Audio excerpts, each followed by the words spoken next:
Assalamualaikum warahmatullahi wabarakatuh. Kali ini saya akan berbagi aksi nyata saya di modul 1.4 tentang budaya positif. Salam dan bahagia. Perkenalkan, nama saya Evitu Indri Setiawati Sugirin, calon guru penggerak angkatan 7 dari SD Negeri 3 Buciharjo, Kecamatan Tirtoyudo, Kabupaten Malang. Didampingi oleh fasilitator hebat yaitu Bapak Muhammad Mujiono dan pengajar praktek Bapak Aris Yuliantoko. Adapun tujuan dari pembelajaran kali ini yaitu CGP dapat menyampaikan pembelajaran dari penerapan konsep inti budaya positif serta pemahaman mereka mengenai konsep-konsep inti dalam modul budaya positif. Tahapan aksi nyata yang telah saya lakukan, yang pertama, mengimplementasikan konsep-konsep inti dalam modul budaya positif di lingkungan kelas dengan menyusun keyakinan kelas. Yang kedua, membagikan pemahaman dan pengalaman terkait modul 1.4 budaya positif dan penerapannya kepada rekan-rekan guru di sekolah. Latar belakang dari aksi nyata saya yaitu pendidikan menurut Ki Hajar Dewantara, yaitu menuntun kodrat anak agar mencapai keselamatan dan kebahagiaan yang setinggi-tingginya sebagai manusia ataupun sebagai anggota masyarakat. Dalam hal ini, sebagai guru dalam menuntun kodrat anak harus berpihak pada nilai-nilai dan peran guru untuk membentuk profil pelajar Pancasila. Dalam pembentukan profil pelajar Pancasila, diperlukan budaya positif yang harus melibatkan pihak-pihak yang terkait untuk saling berkolaborasi dalam menciptakan budaya positif. Budaya positif dapat kita implementasikan mulai dari keyakinan kelas. Dari keyakinan kelas yang dibuat bersama dengan murid, diharapkan mampu menumbuhkan suatu pembiasaan-pembiasaan yang mendukung proses pembelajaran budaya positif di sekolah. Tujuan dari aksi nyata ini yakni satu, memiliki murid yang merdeka dan disiplin diri yang kuat. Yang kedua, menumbuhkan motivasi intrinsik pada murid. Yang ketiga, murid akan menjalankan keyakinan kelas dengan kesadaran diri tanpa tekanan. Dan yang keempat, menumbuhkan budaya positif di sekolah dengan meyakini nilai-nilai kebajikan universal. Tolak ukurnya yaitu murid memiliki kebebasan untuk mengemukakan pendapat untuk keyakinan yang ingin disepakati. Terbentuknya keyakinan kelas melalui kolaborasi yang dilakukan oleh guru dan murid. Murid mampu menerapkan dan menjalankan keyakinan kelas yang telah dibuat tanpa tekanan. Lini masa yang saya lakukan yang pertama, menghadap kepala sekolah untuk menjelaskan pentingnya penanaman budaya positif di sekolah dan juga keyakinan sekelas serta meminta izin untuk mensosialisasikannya ke rekan guru. Yang kedua, mengumpulkan rekan guru untuk melakukan sosialisasi pemahaman materi budaya positif. Yang ketiga, koordinasi dan kolaborasi dengan wali kelas untuk membuat keyakinan kelas. Yang keempat, mendesain keyakinan kelas untuk dicetak atau dibuat poster tentang keyakinan kelas. Yang kelima, menandatangani dan menempelkan keyakinan kelas. Yang keenam, memantau, merefleksi, dan mengevaluasi keyakinan kelas yang telah dibuat.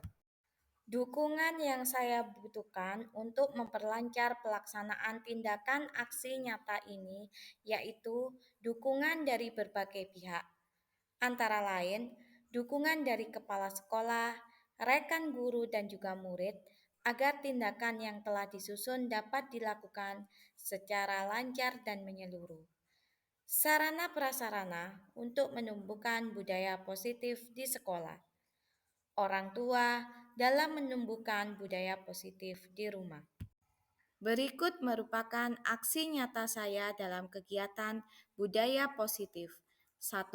Membuat keyakinan kelas bersama murid. Kedua, diseminasi budaya positif kepada rekan guru di sekolah. Assalamualaikum warahmatullahi wabarakatuh.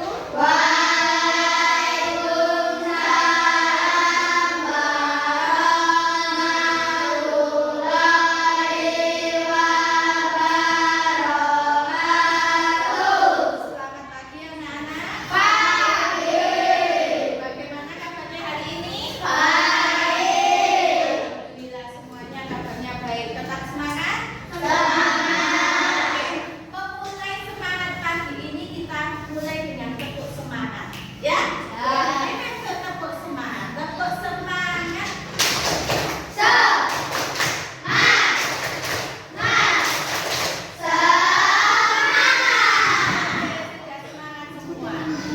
Di awal pembelajaran kali ini, Bu Evi mau membuat keyakinan kelas. Keyakinan kelas itu apa? Kesepakatan bersama. Kesepakatan yang kita buat bersama itu tujuannya untuk apa? Untuk melatih tanggung jawab.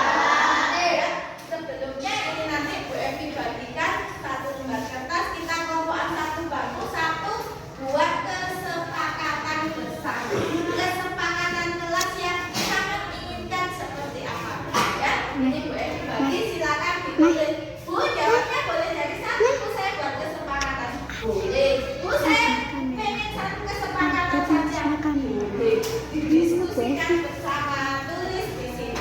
Kalau sudah selesai, nanti langsung ditempel ke depan ya. Langsung ditempel ke depan untuk kesepakatannya. Oke, yang sudah mendapatkan kertas silakan ditulis kesepakatan atau keyakinan yang dibuat. Oke, silakan ditulis. Kalau sudah langsung ditempel ke depan. Ya, diskusi bersama. Aktif, Anda. Mas Adep ya, Mas Adep buat kesepakatan sendiri. Kesepakatannya tentang apa? Saya harus menghargai teman saya. Saya harus membuang sampah pada tempatnya. Itu contohnya. Harus menaruh barang sesuai tempatnya. Harus menjaga kebersihan bersama. Itu termasuk kesepakatan. Ya, silakan ditulis.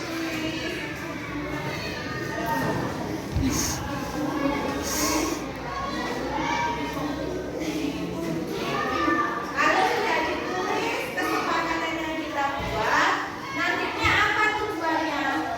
Agar budaya positif yang ada di kelas itu bisa tumbuh. Jadi satu, nanti selesai kita cek. Boleh.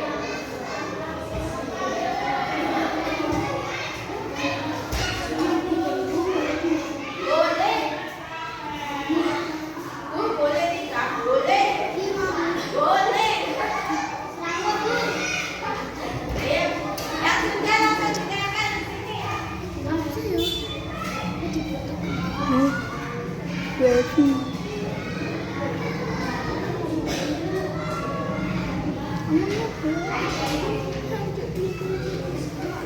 Yang besar tulisnya ya.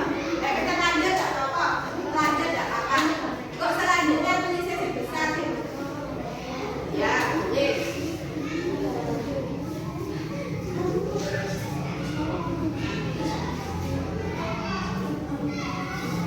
Sudah? Kalau sudah bisa langsung ditempel. Terserah, sama kesepakatan sama ini. Oh ya,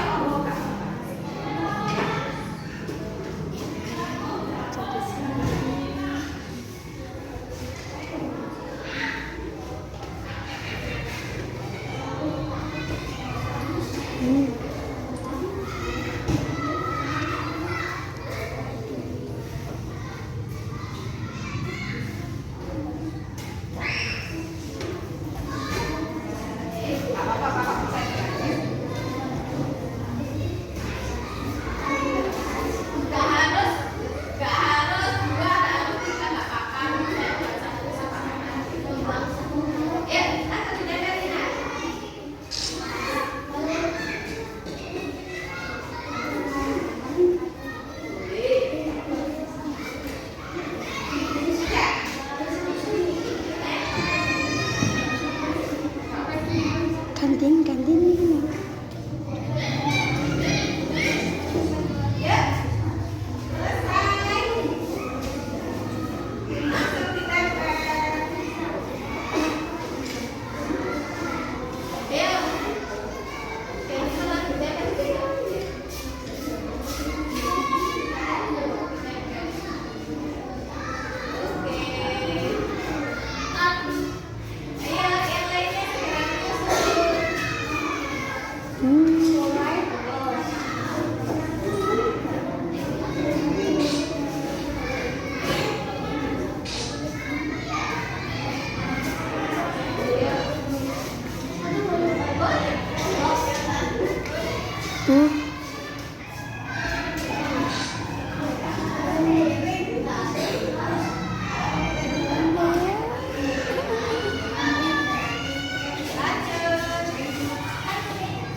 Jadi setiap saat sampean bisa membaca kesepakatan yang telah dibuat.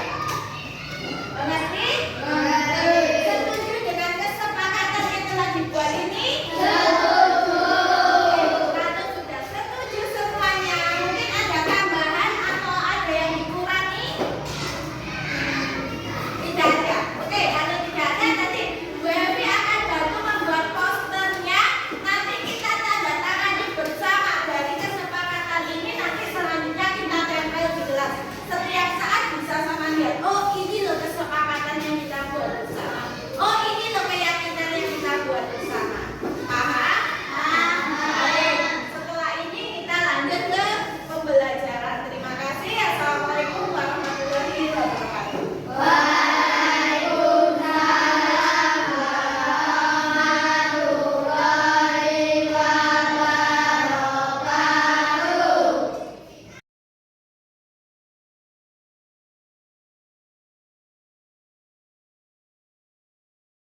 Kesempatan siang hari ini kita bisa berkumpul dalam kegiatan ataupun bagian dari saya yaitu tentang desiminasi berbagi pemahaman dan pengalaman budaya positif.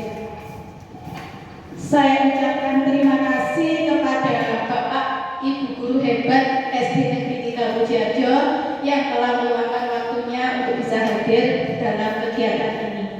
Baik Bapak Ibu, di sini alhamdulillah saya telah menyelesaikan modul 1 di pendidikan guru penggerak ini, sehingga di dalam modul 1 ini ada 4 modul yang harus saya pelajari, dan alhamdulillah sudah saya pelajari ke-4 modul itu. Dan yang modul terakhir di modul 1.4 tentang budaya positif ini merupakan aksi nyata saya setelah mempelajari pada pembelajaran di modul 1 ini.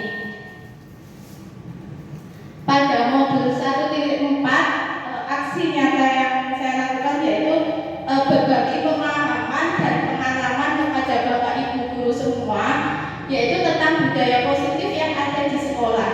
Saya yakin Bapak Ibu sudah mempraktekkan atau sudah menanamkan budaya positif ini, tetapi untuk ke anak-anaknya sendiri atau karakter yang kita harapkan mengenai nilai-nilai kebajikan yang nantinya kita harapkan, itu yang tujuan akhir dari kegiatan berbagi pemahaman dan pengalaman tentang budaya positif.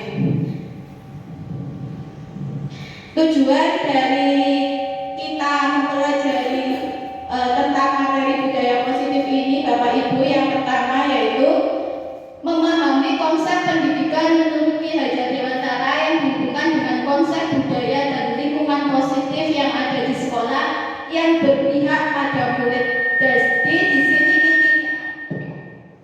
intinya pembelajaran yang kita lakukan kepada siswa itu kembali ke berpihakan kita kepada murid.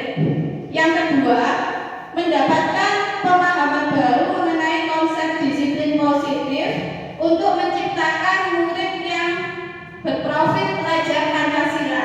Sekarang kan kurikulum merdeka, otomatis tujuan dari ini menciptakan murid yang berprofil pelajar Pancasila. Yang ketiga, memahami peran sebagai guru untuk membangun budaya positif dengan menerapkan konsep disiplin positif dalam berinteraksi dengan murid. Itu tujuan yang kita capai setelah mempelajari tentang budaya positif ini Bapak Ibu. Yang pertama, tentang keterkaitan antara pendidikan Ki Hajar Dewantara dengan budaya positif.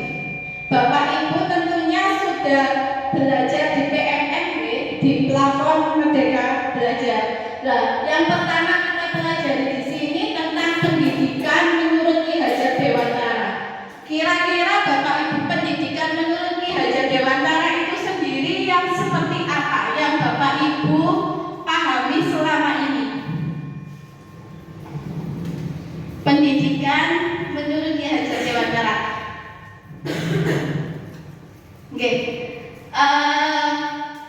Inti dari pendidikan menurut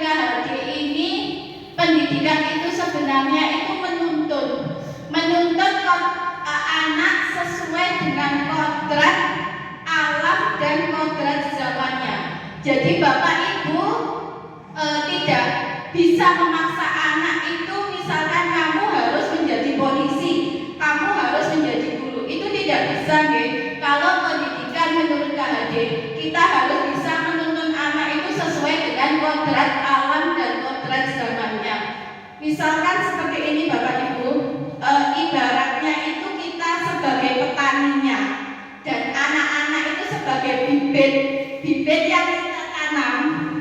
Itu misalkan bibitnya padi, otomatis tumbuhnya nanti menjadi padi. Nggak mungkin kita menanam padi tapi kita harapkan bibit kita itu tumbuh menjadi bibit jagung. Itu tidak mungkin. Jadi sesuai dengan kodrat alamnya anak, kita sebagai guru hanya menuntun. Kita sebagai ibaratnya petani itu hanya bisa mengolahnya, bisa merawatnya, bisa memupuknya.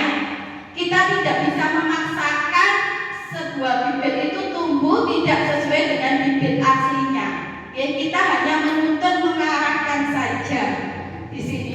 Terus apa kaitannya dengan budaya positif? Kaitannya dengan budaya positif di sini, budaya positif itu sebagai lahan atau lingkungannya. Jika lingkungannya baik, otomatis bibit yang kita tanam juga akan baik. Jika lingkungannya jelek, misalkan kita tidak mengolah lahan tersebut, juga bibitnya akan jelek. Begitu juga sebaliknya dengan murid kita, Bapak Ibu. Lingkungan sekolah sebagai budaya positifnya, otomatis lingkungan sekolah itu bagaimana caranya kita tanamkan budaya positif ke anak-anak agar nantinya anak-anak menjadi anak yang baik, tetapi sesuai dengan kodrat alamnya, kodrat alam dan kodrat zamannya. Kita dari tadi sudah membahas tentang budaya positif. Budaya positif itu apa?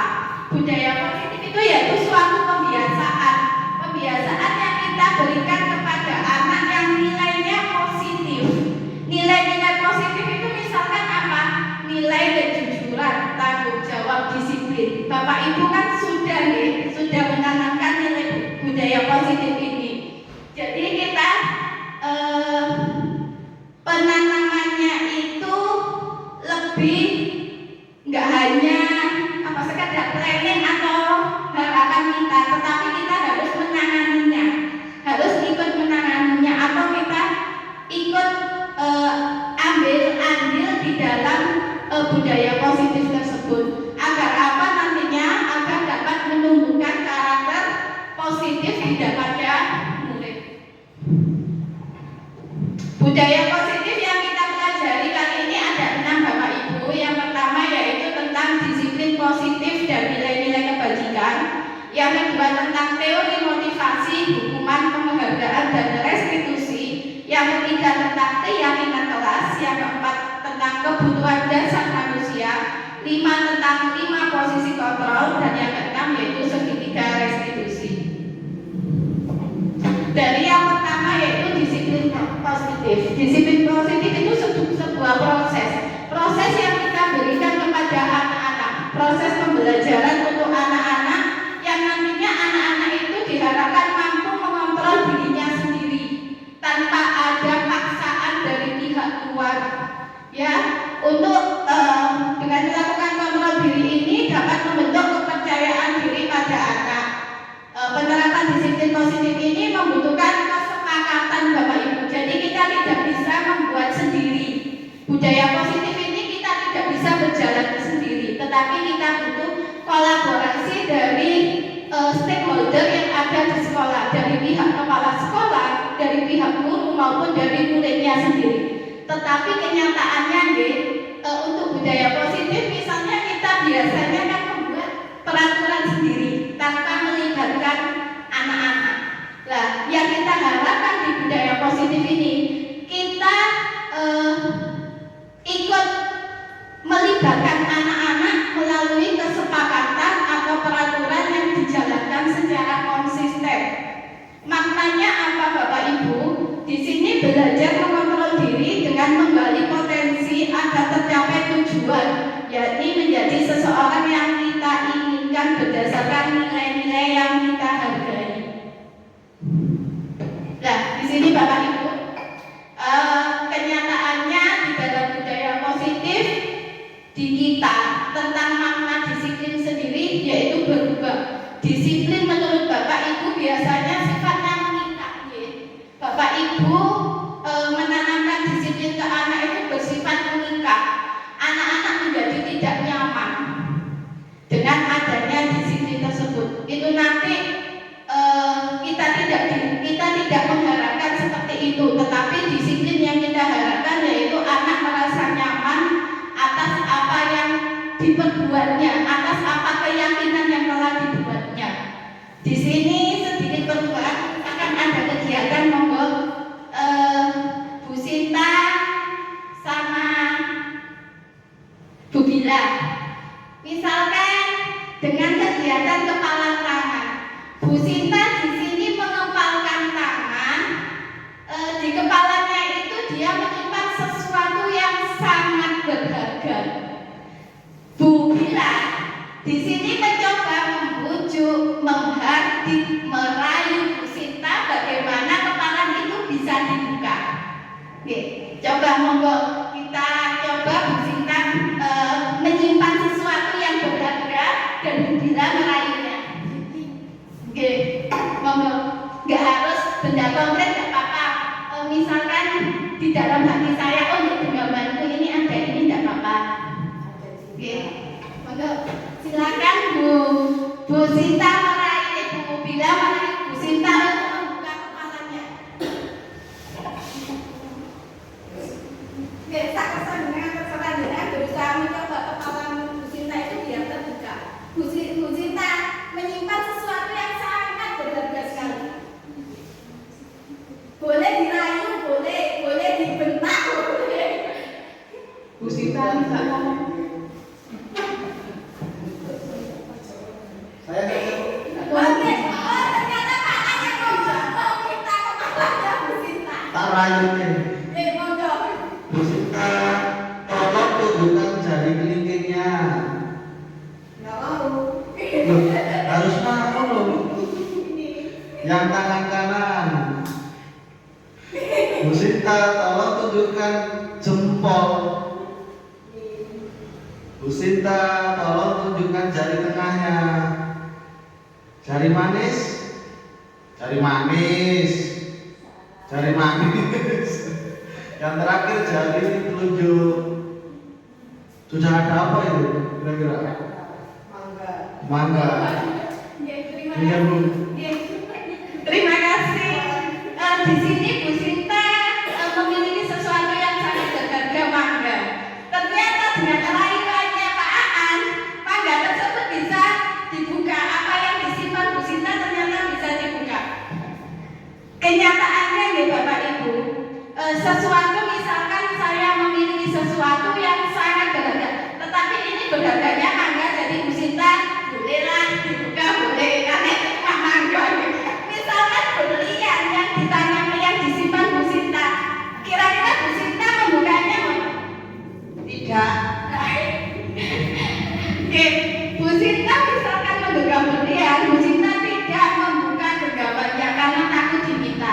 Karena tadi yang disimpan Bu Sinta itu tadi mangga, Bu Sinta mau membaginya dengan Pak Aan.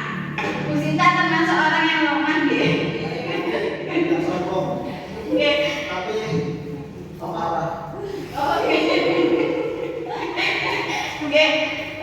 Yang kedua tadi Bu Sinta menggenggam berlian, katanya Bu Sinta tidak mau membuka kalau itu berlian karena sangat berharga sekali. Maknanya apa Bapak Ibu? Dari kegiatan kita tadi yang pertama, kita itu tidak bisa mengontrol orang lain. Jadi kita memiliki sesuatu yang berharga di diri kita sendiri. Orang lain tidak bisa mengontrol kita. Yang bisa mengontrol kita itu hanya diri kita. Seperti Bu Sinta tadi, dia bisa mengontrol dirinya. Dia mau membuka, itu juga termasuk mengontrol diri. Karena dia mau, otomatis dia membuka. Tetapi kalau sesuatu yang sangat berharga, Bu Sinta tetap menyimpannya. Nah intinya hanya kita yang bisa mengontrol diri kita. Di sini Ki Hajar Dewantara juga menyatakan bahwa di dalam konteks pendidikan itu untuk menciptakan suatu murid syarat utamanya harus memiliki disiplin. Nah, benang merahnya di sini apa Bapak Ibu?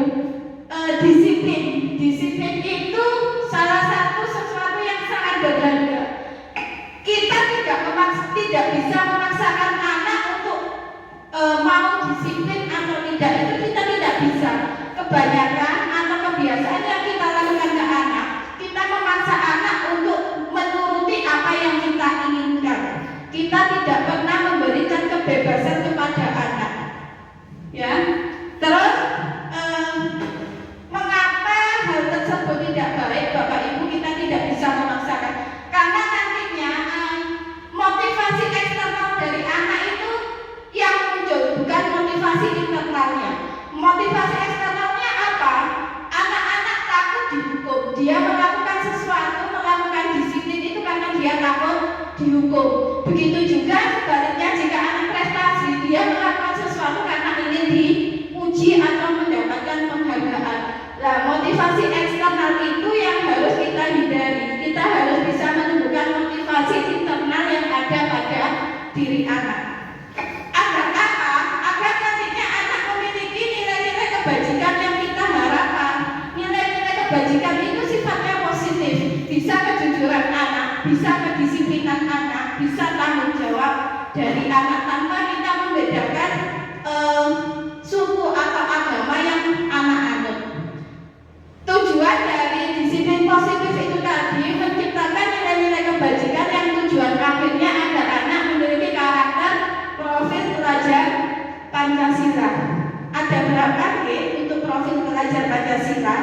Ini guru kelas 1 dan kelas 4. Oke. Salah satunya di profil pelajar Pancasila yang diharapkan yaitu mandiri, anak beriman dan bertakwa, berpikir kritis, bergotong royong. Itulah yang kita harapkan dari semisal kita menciptakan disiplin pada anak yang timbul dari motivasi internal atau motivasi dari anak itu sendiri. Terus yang kita pelajari yang kedua yaitu tentang teori motivasi, hukuman, penghargaan dan restitusi. Kira-kira di sini Bapak Ibu, kedisiplinan yang anak lakukan apabila anak itu melanggar, kira-kira yang panjenengan lakukan ke anak itu lebih ke memberikan dia motivasi atau menghukum atau memberi penghargaan atau dengan restitusi.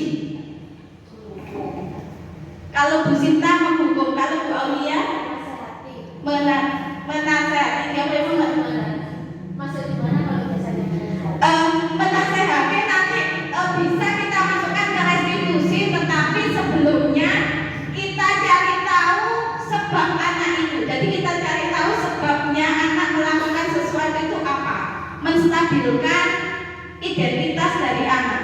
Jadi nanti bisa ke restitusi. Kalau Bu Bila misalkan anak melanggar, yang sering Bu Bila lakukan menasehati. Kalau Pak Bu, Saya untuk menghukum biar tidak. oke. Kalau Pak Bu menghukum sama dengan Bu Sinta. Kalau Pak Aan sendiri, Ini kan dari segi apa dulu pelanggarannya. Kalau pelanggaran berat kita kasih hukuman, kalau hukuman ringan kita kasih. oke. Terima kasih berbagai jawaban dari Bapak Ibu guru semua, tidak ada yang salah. Tetapi mungkin setelah kita pelajari ini nantinya kita tahu posisi apa yang harus kita berikan kepada anak. Di sini pertanyaan pemantiknya, hukuman dapat mendisiplinkan anak. Bapak Ibu kira-kira setuju apa tidak setuju? Yang kedua, pemberian hukuman dengan hal positif seperti membaca, membersihkan halaman sekolah dapat meningkatkan disiplin anak. Yang ketiga, memberi penghargaan dapat meningkatkan motivasi belajar anak. Monggo kita belajar bersama dari ketiga pemantik itu tadi. Yang pertama teori motivasi perilaku manusia yaitu motivasi eksternal. Di situ untuk motivasi eksternal yang pertama untuk menghindari ketidaknyamanan atau hukuman. Yang kedua untuk mendapatkan imbalan atau penghargaan dari orang lain. Yang ketiga untuk menghargai diri sendiri. Dari ketiga motivasi tersebut yang kita inginkan yaitu motivasi internal dengan tujuan disiplin diri pada siswa muncul dari dirinya sendiri, bukan dari motivasi eksternal yang kita berikan berupa hukuman. Itu karena apa? Anak takut, jadi dia melakukan sesuatu itu karena takut dihukum. Itu yang untuk motivasi eksternal. Yang kedua, motivasi eksternal lainnya, dia melakukan sesuatu itu karena ingin mendapatkan imbalan dari bapak atau ibu guru. Dia ingin mendapatkan penghargaan. Itu yang tidak baik ya Bapak Ibu. Karena apa? Jangka waktunya itu pendek. Misalkan kita anak melakukan kesalahan, kita kasih hukuman, otomatis anak itu akan ingat dia jerah, dia takut melakukan selanjutnya, takut melakukan hal seperti itu karena salah, dia mendapatkan hukuman. Tetapi ketika dia berada di luar sekolah, dia akan melakukan hal yang sama lagi, dia akan mengulang lagi. Itu kalau motivasi eksternal. Begitu juga sebaliknya dengan motivasi eksternal yang ingin mendapatkan imbalan atau penghargaan. Di sini Bapak Ibu, untuk identitas hukuman tersebut termasuk identitas yang gagal karena sifatnya negatif. Anak akan merasa tersakiti dari hukuman yang kita berikan. Terus jangka waktu anak untuk mendapatkan hukuman tersebut di hatinya pasti akan terasa, oh aku melakukan ini karena Pak Guru dihukum ini. Itu mungkin sifat anak akan merasa dendam, merasa tidak senang kepada bapak atau ibu guru yang menghukumnya. Yang kedua, untuk restitusi dan konsekuensi ini nanti kita bahas untuk yang restitusi, tetapi untuk yang konsekuensi Bapak Ibu, konsekuensi di sini perbedaannya dengan hukuman. Kalau konsekuensi anak itu tahu kesalahannya, tahu nanti akibatnya jika dia melakukan kesalahan. Jadi dia lebih sifatnya tidak tiba-tiba seperti hukuman. Kalau hukuman kan kita tidak merencanakan, gitu. Misalkan anak melakukan salah, otomatis kita melakukan hukumannya kan secara otomatis, secara tiba-tiba. Tetapi kalau di konsekuensi ini kita buat kesepakatan bersama anak-anak, otomatis anak-anak tahu konsekuensi yang dia dapat jika dia melanggar. Jadi di sini bersifat netral atau identitasnya sukses. Kesimpulannya apa Bapak Ibu? Di sini untuk hukuman, bahwa hukuman itu sifatnya tidak terencana, tiba-tiba.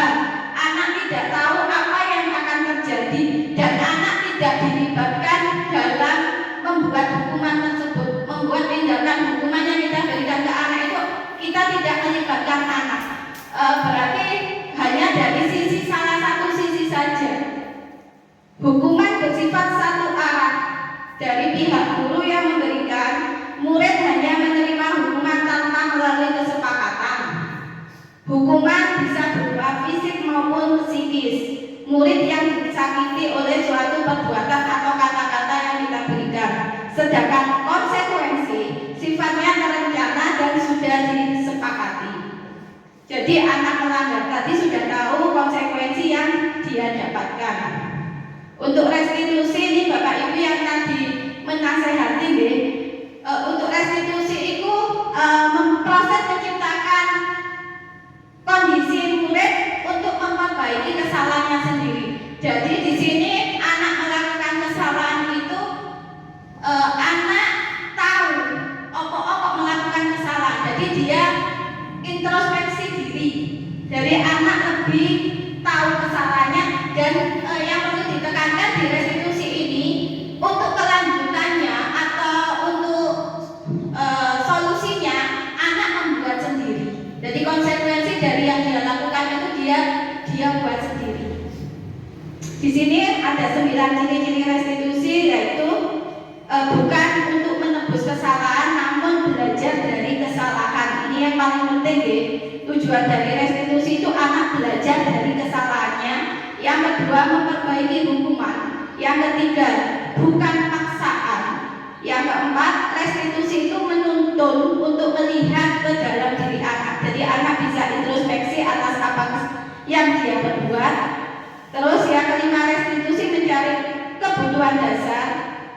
Restitusi itu merupakan cara yang paling baik.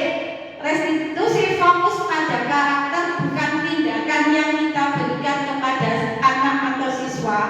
Restitusi fokus pada solusi, dan restitusi mengembalikan murid yang berbuat salah kembali kepada kelompoknya. Di sini monggo sarang-sarang kita belajar, kita bisa membedakan apakah itu hukuman atau konsekuensi. Monggo.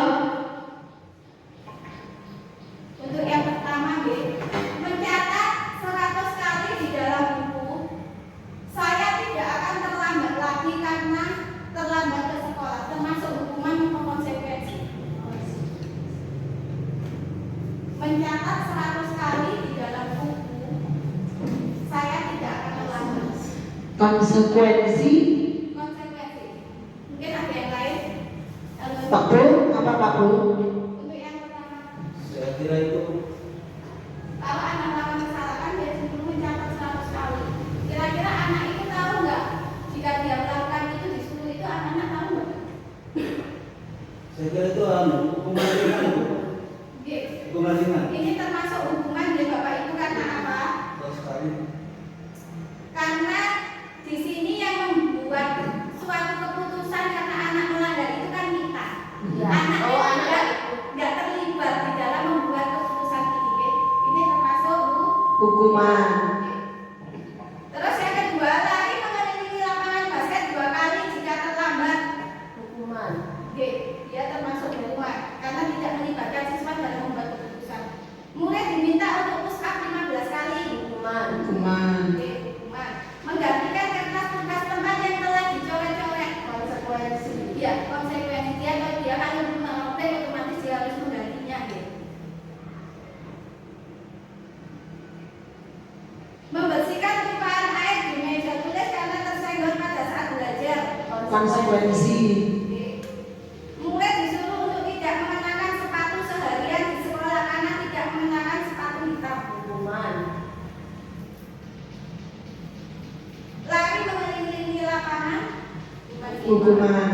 Oke, jadi di sini panjenengan sudah bisa membedakan tindakan apa yang harus kita berikan kepada anak. Kita harus lebih condong ke konsekuensi yang harus kita berikan agar anak terlibat langsung atas keputusan yang kita buat.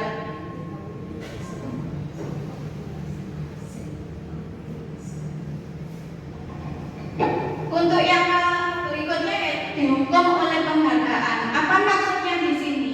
Seperti tadi Bapak Ibu, kita memberikan penghargaan kepada anak itu istilahnya bukan kitanya memberi sesuatu itu untuk anak lebih maju, tetapi itu termasuk hukuman kepada anak. Karena apa Bapak Ibu?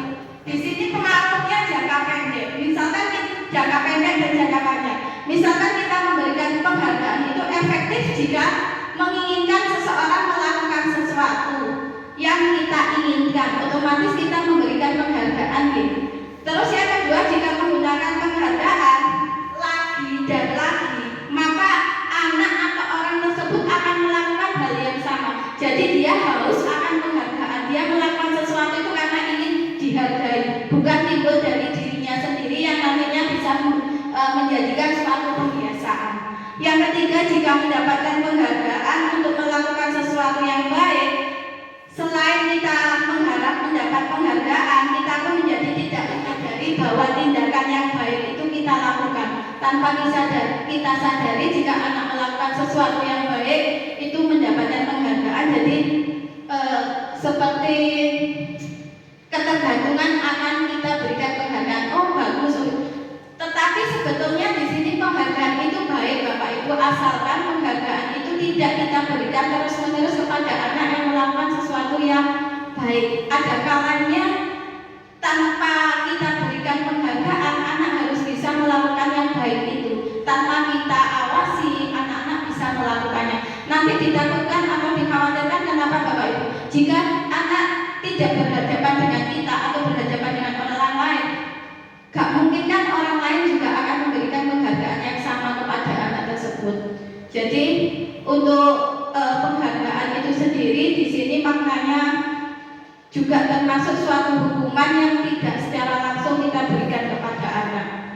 Yang kedua, penghargaan itu menghukum mereka yang tidak mendapat penghargaan. Jelas di sini Bapak Ibu, jika anak melakukan misalkan bukan nilainya bagus, misalkan anak mengikuti apa yang kita katakan, tolong buang sampah pada tempatnya, lah anak itu anak yang melakukan anak yang mempraktekkan kegiatan membuang sampah pada tempatnya, otomatis pinter anak itu. Tetapi bagi anak yang cuek, anak sehingga gak gatek no kita saat kita ngomong seperti itu, dia termasuk mereka tidak mendapatkan penghargaan. Jadi dia merasa bapak ibu guru tidak memperhatikan saya. Jadi takutnya ke depannya anak akan tetap melakukan. Contoh lain, misalkan anak yang tidak bisa membaca saja di dalam kelas kan masih ada. Sedangkan anak yang pandai, anak yang bisa baca, kita berikan penghargaan ke anak. Anak yang tidak bisa membaca itu tadi akan merasa dirinya itu dihukum. Karena apa? Kita apa yang dia lakukan itu tidak ada penghargaan sama sekali. Jadi anak merasa terpojok, minder, dikhawatirkan juga akhirnya anak tetap semakin menjauh atau semakin ke bawah, semakin down dengan kegiatan. Aku lo bodoh, gak mungkin aku diperhatikan bapak ibu guru, gak mungkin aku diilham oleh bapak ibu guru. Itulah yang harus kita hindari dari penghargaan itu yang menurut anak. Memberikan penghargaan dan hukuman adalah hal yang sama karena keduanya mengendalikan perilaku seseorang. Yang ketiga, karena orang pada dasarnya tidak suka dikendalikan dalam jangka waktu yang lama, penghargaan akan terlibat sebagai hukuman. Jika suatu penghargaan diharapkan namun anak tidak mendapatkannya, akan merasa dihukum. Yang ketiga, penghargaan tidak efektif karena apa? Suatu peristiwa yang diinginkan yang dibuat dengan syarat. Jadi kita memberi penghargaan itu karena ada syaratnya kepada anak. Sama nggak nilainya api, tak kayak penghargaan. Sama nggak nilainya api, tak kayak bintang. Itu seperti itu, gitu. Itu tidak efektif. Karena apa? Yang merasa senang hanya anak yang mendapatkan nilai yang baik. Anak yang mohon maaf bodoh, tidak pintar di kelas, dia akan merasa minder sendiri. Yang kedua, jika saya mengharapkan penghargaan dan tidak mendapatkannya, maka saya akan kecewa. Ini di anak yang biasanya nilainya bagus, dia sering mendapatkan penghargaan. Ada kalanya nilainya jelek, dia tidak mendapatkan penghargaan, otomatis dia akan kecewa. Yang ketiga, jika memberikan seseorang penghargaan untuk melakukan sesuatu, kita harus terus-menerus memberikan penghargaan itu. Yang keempat, orang yang berusaha, ini untuk anak-anak sepertinya tidak, karena ini untuk dewasa. Untuk orang yang berusaha berhenti merokok, orang yang berusaha diet, bila tidak diberikan penghargaan pasti tidak berhasil. Yang keempat, penghargaan merusak hubungan. Di sini antara anak yang pintar, anak yang pandai, anak yang bisa dengan anak yang tidak bisa, pasti akan terjadi kesenjangan atau terjadi persaingan di dalam kelas. Yang ketiga, ini yang paling terpenting ya Bapak Ibu, tentang keyakinan kelas. Apakah Bapak Ibu selama ini dalam membuat suatu peraturan di kelas sudah melibatkan anak didik kita? Belum ya. Kebanyakan kita hanya membuat peraturan harus mengumpulkan, harus menaruh, contoh kecil harus menaruh sepatu pada tempatnya. Tapi kita sebelumnya kan tidak melibatkan anak untuk membuat keyakinan tersebut. Kita hanya memerintah. Di sini padahal untuk mengapa kita harus membuat keyakinan kelas, bukan tidak peraturan saja, yaitu untuk mendukung motivasi intrinsik agar kembali ke nilai-nilai keyakinan yang lebih menggerakkan seseorang dibandingkan mengikuti serangkaian peraturan. Menurut Bapak Ibu, untuk keyakinan dan keperaturan sekiranya lebih efektif mana nih? Kita melibatkan siswa dalam membuat suatu keyakinan atau kita membuat peraturan sendiri? Lebih efektif kalau kita melibatkan siswa. Jadi siswa dianggap ada nih. Jadi bukan dari satu sisi yang membuat keyakinan tersebut, tapi melibatkan. Kalau kita hanya satu dari sisi saja, psikologis yang yang merasa merugikan dari pihak anaknya. Padahal sebelumnya anaknya tidak tahu keyakinan apa yang ada di kelas tersebut. Di sini ada prosedur membuat keyakinan kelas. Saya harapkan nanti setiap kelas mohon kolaborasinya dengan anak-anak membuat suatu keyakinan di dalam kelas. Nanti kita tempel atau kita buat poster yang semenarik mungkin di kelas agar anak-anak itu tahu membaca setiap hari. Nanti kita buat bersama-sama tentang keyakinan kelas di masing-masing kelas. Di sini ada contoh keyakinannya, misalkan kalimat yang harus kita hindari, kalimat dalam bentuk kata jangan. Tolong ya, untuk membuat keyakinan kalimat jangan ini kita ganti dengan kalimat yang sekiranya anak itu tidak merasa tertekan. Contohnya di sini, jangan berlari di kelas. Kita ubah bukannya berlari tetapi berjalan.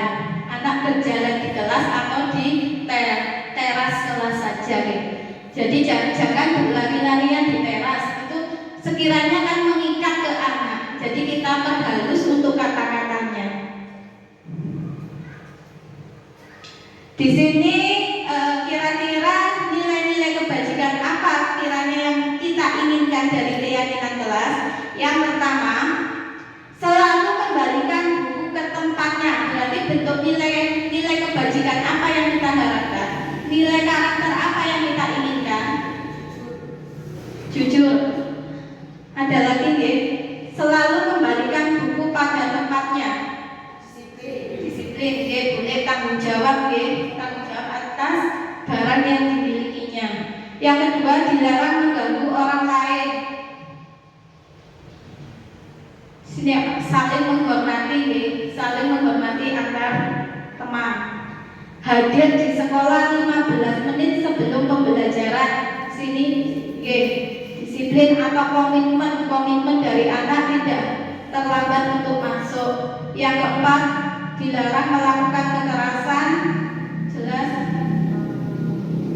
keselamatan ya.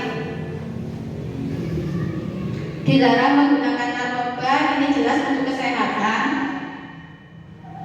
Bergantian atau menunggu giliran.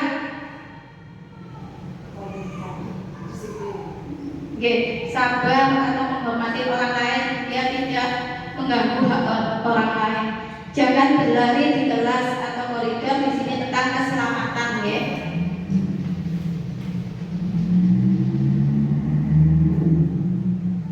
Yang keempat, tentang kebutuhan dasar manusia. Kebutuhan dasar manusia ini ada 5 Bapak Ibu. Yang pertama yaitu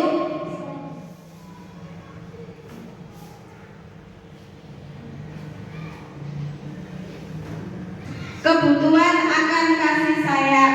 Yang kedua yaitu kebutuhan ingin diperhatikan. Kenapa ya? Mungkin karena sinyal.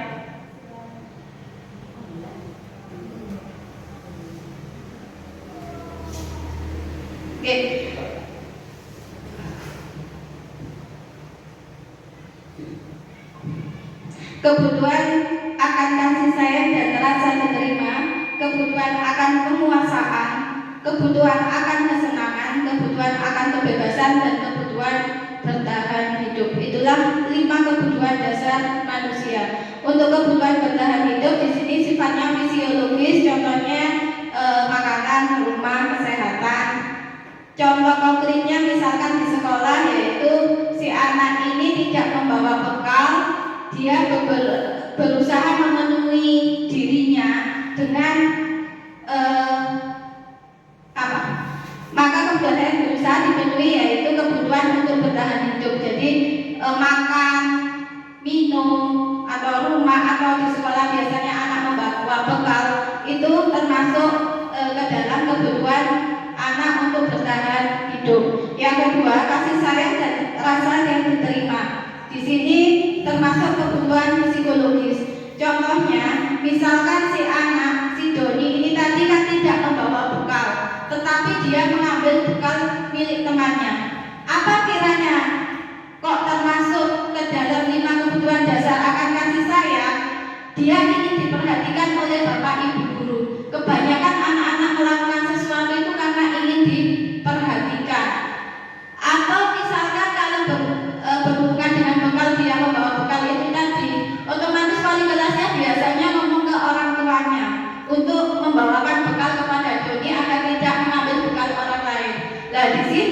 dia butuh kasih sayang akan orang tuanya, akan membawakan bekal ke sekolah.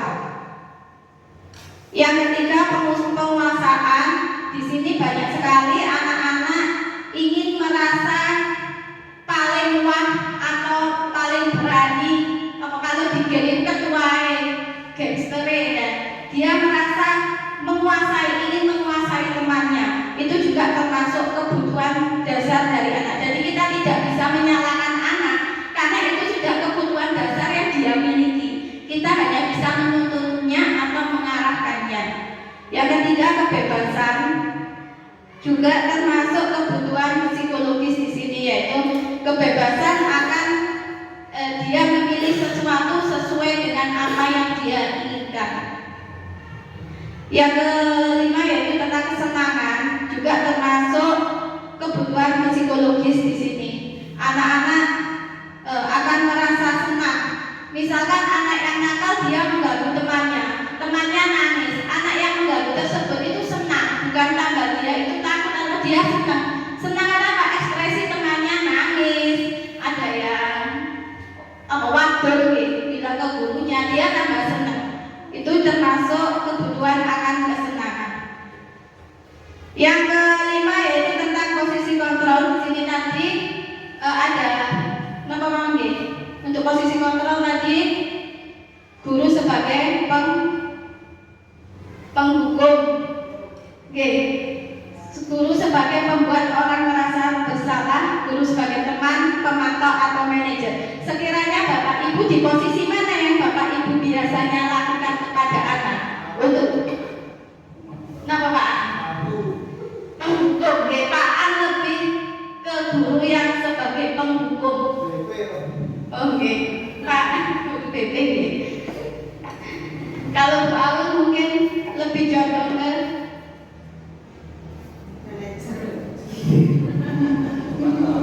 pemantau. Kalau Pak Bo karena guru sepuh biasanya lebih sabar. Jadi Pak Bo hanya memantau anak-anak saja.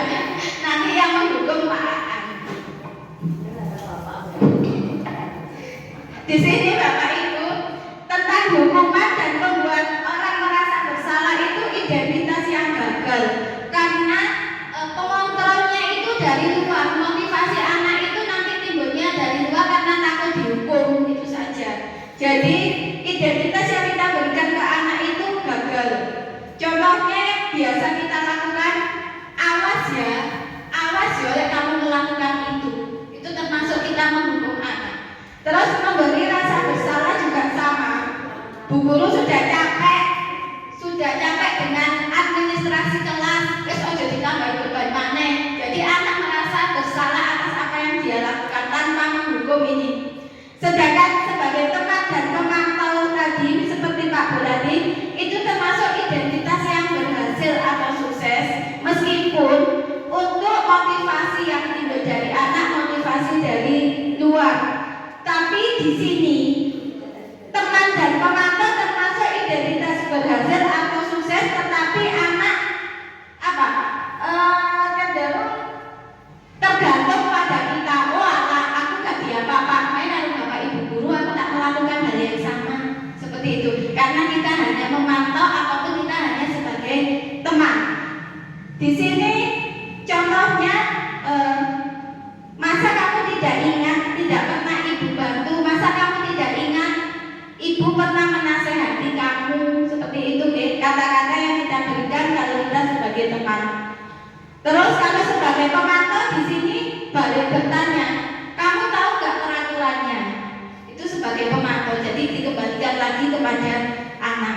Yang kita harapkan Bapak Ibu, setelah kita mempelajari ini, 5 posisi kontrol yang kita berikan ke anak itu sebagai manajer.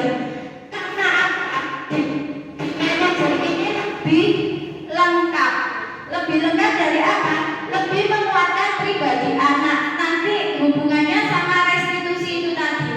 Anak menyadari kesalahannya, anak mencari solusi atas apa yang dia lakukan.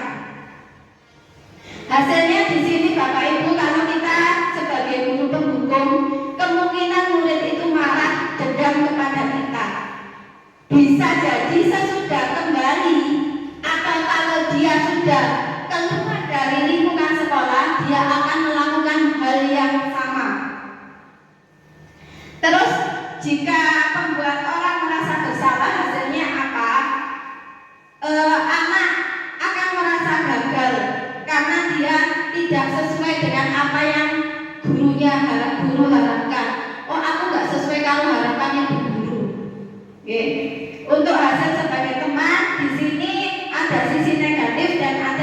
positifnya, negatifnya, yaitu anak akan tergantung kepada guru jika anak mengalami masalah. Sebagai pemantau, di sini konsekuensinya apa? Karena telah melanggar peraturan, guru tidak menunjukkan emosi yang berlebihan, menjadi marah atau membuat mereka merasa bersalah. Murid tetap dibuat tidak nyaman dengan harus tinggal pada waktu tertentu, jadi dibiarkan. Kalau pemantau itu lebih ke membiarkan si dan oh kamu melakukan salah ini, lebih ke membiarkan saja. Tetapi jika posisi kita sebagai manajer, di sini fokus kita pada murid, bukan untuk membiarkan kita sendiri sebagai guru atau orang tua. Murid tahu akan kesalahannya. Oke, di sini anak lebih sadar atas apa yang dia lakukan. Monggo kita bareng tentang ini. Saya kira-kira di sini kita ke anak membuat anak merasa bersalah. Oke, kamu tidak pernah belajar melakukannya, berarti sebagai penghukum. Ayolah lakukan demi bapak atau ibu, berarti sebagai teman. Oke, apakah kita mau mendapatkan speaker? Ya ini ibaratkan jadi pemantau. Oke, jadi diiming-imingi terlebih dahulu. Lanjut, bagaimana kamu bisa menyelesaikan masalah ini? Dia sebagai manajer melibatkan anak. Kamu selalu yang paling terakhir. Kita menjudge anak.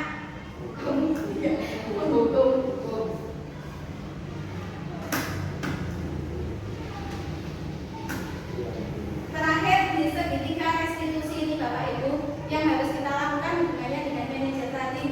Kita harapkan apabila anak melakukan kesalahan, kita lakukan kegiatan segitiga restitusi ini. Apa yang harus kita lakukan? Restitusi itu tadi di satu lagi kita sudah membahas, yaitu bagaimana memposisikan anak tahu akan kesalahannya, memperbaiki kesalahan pada diri anak. Dan dimulai dari apa? Dia mengakui kesalahannya sendiri, dia sadar akan apa yang dia lakukan itu salah. Di sini yang kita lakukan yang pertama yaitu menstabilkan identitas. Tujuannya apa? Agar membuat anak merasa gagal karena berbuat salah, menjadi positif terhadap dirinya karena dia membuat solusi sendiri, membuat konsekuensi sendiri dari apa yang dia lakukan. Contoh yang bisa kita lakukan, misalkan kita dengan kata-kata dipancing dengan kata-kata setiap orang pasti pernah melakukan kesalahan. Kamu bukan satu-satunya yang pernah melakukan kesalahan. Itu yang bisa kita lakukan untuk menstabilkan identitas. Yang kedua, validasi kebutuhan. Yang kita lakukan yaitu validasi. Tujuannya apa? Anak tahu atau mengenali kebutuhan dasar yang dia inginkan. Dia tahu, oh kebutuhan dasar yang ingin saya penuhi itu seperti apa. Yang kita lakukan bisa dengan kata-kata, kamu tentu punya alasan mengapa kamu melakukan itu. Yang kedua, adakah cara lain yang lebih efektif agar kamu tidak melakukan hal tersebut. Yang terakhir yaitu menanyakan keyakinan. Keyakinan ini yang kembali lagi yang nanti kita buat bersama dengan siswa. Kita tidak bisa membuat sendiri tentang keyakinan ini. Tujuannya apa? Anak melihat kesalahan yang dihubungkan dengan norma sosial atau nilai-nilai yang mendasari manusia untuk bisa berinteraksi dengan orang lain.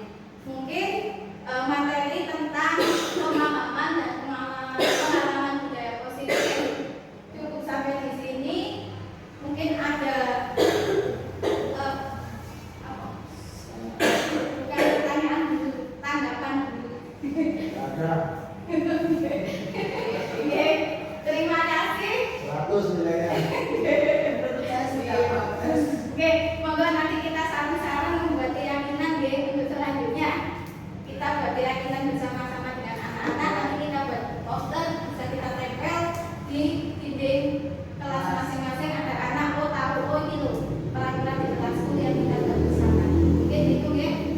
Kalau tidak ada pertanyaan, terima kasih atas waktunya. Mohon maaf apabila ada kata atau perilaku saya yang kurang berkenan di hati Bapak Ibu panjenengan. Semua saya mohon maaf yang sebesar-besarnya.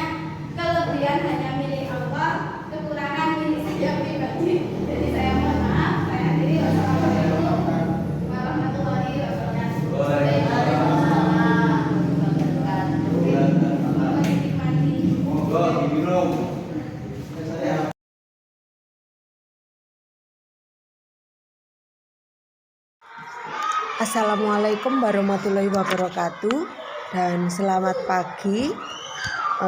Di sini saya mau menyampaikan hasil yang saya dapat dari pengimbasan guru penggerak kemarin yang telah dilakukan oleh Ibu Evi. Dan hasil yang saya dapat yaitu ternyata saat kita menciptakan aturan di dalam kelas itu tidak boleh dibuat secara sepihak. Nah, maka dari itu harus ada kesepakatan antara murid dan guru untuk menuliskan sebuah aturan yang ada di kelas tersebut. Nah, tindak lanjut dari pengimbasan kemarin itu yaitu mulai dari hal sederhana yang ada di dalam kelas, yaitu membuat kesepakatan antara guru dan murid. Contohnya, saat terlambat, guru atau murid saat terlambat, hal apa yang disepakati sebagai konsekuensi itu. Nah, setelah disetujui kesepakatan antara guru dan murid, bisa dituliskan dan dihias lalu ditempelkan di tembok kelas. Terima kasih.